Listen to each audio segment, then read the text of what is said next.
کیونکہ ہمارے پاس پیسے نہیں ہوتے تو ہم یہاں سے پیسے لے کے وہاں دے دیتے ہیں، ایک ملک سے پیسے لے کے دوسرے ملک کو دے دیتے ہیں، ایک ادارے سے پیسے لے کے دوسرے اداروں کو دے دیتے ہیں، عام فہم میں اس کو ہم جسٹ ٹوپی گھما رہے ہوتے ہیں۔ اگر ہم 75 سال بعد بھی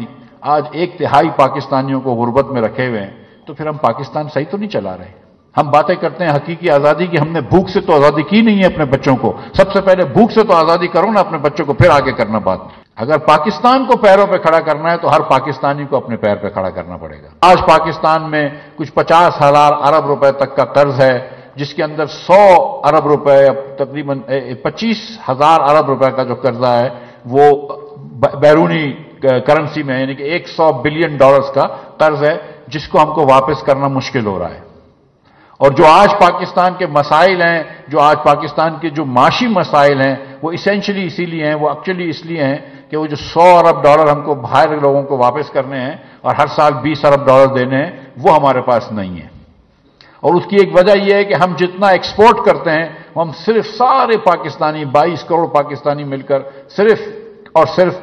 30 بلین ڈالر کا ایکسپورٹ کرتے ہیں، جبکہ ہم امپورٹ 80 بلین کا کرتے ہیں۔ تو 50 بلین کا یہ خسارہ ہو جاتا ہے۔ لیکن پھر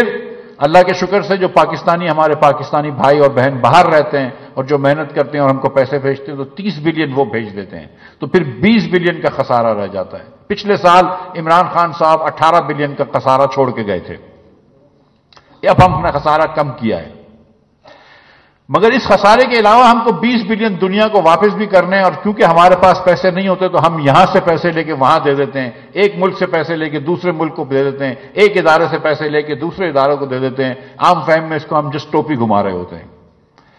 تو یہ اب ایسا وقت آ گیا ہے کہ جہاں پہ پاکستان کو ایک قوم بن کر، ایک ذمہ دار قوم بن کر، ایک عزت دار قوم بن کر اب ہم کو کہنا پڑے گا کہ بس اب ہم جو ہے وہ ہمارے وزرائے اعظم اور دیگر اکابرین جو ہیں وہ روز جو ہے وہ سعودی عرب نہ جائیں یا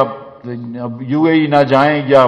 IMF نہ جائیں، بلکہ ہم کوشش کریں کہ ہم اپنے پیروں پہ کھڑے رہ سکیں، اور وہ پیروں پہ کھڑے رہنے کے لیے بھی پاکستان کی نئی تصور کرنا پڑے گا۔ اور اس پیروں پہ کھڑے رہنے کے لیے اگر پاکستان کو پیروں پہ کھڑا کرنا ہے تو ہر پاکستانی کو اپنے پیر پہ کھڑا کرنا پڑے گا۔ اگر ہر پاکستانی اپنے پیر پہ کھڑا ہوگا تو پاکستان خود بخود پیر پہ کھڑا ہوگا۔ کہ بچوں کو اسکول بھیجنا ضروری نہیں ہے، ہم یہاں پر یہ بھی کر رہے ہیں پاکستان کے اندر، پورے پاکستان کے بچوں کی میں بات کر رہا ہوں، ہر بچے کی پاکستان میں ایوریج پہ انہوں نے حساب لیا تو 27 نمبر آ رہے تھے بچے کے میتھ میں، اور 31 نمبر آ رہے تھے بچوں کے سائنس میں اوسطاً۔ اس کا مطلب ہے کہ ہر بچہ میتھ میں بھی فیل ہو رہا ہے، ہر بچہ سائنس میں بھی فیل ہو رہا ہے۔ ہم اس پاکستان کے اندر 2000 ارب روپے سے زیادہ خرچ کرتے ہیں تعلیم کے اوپر،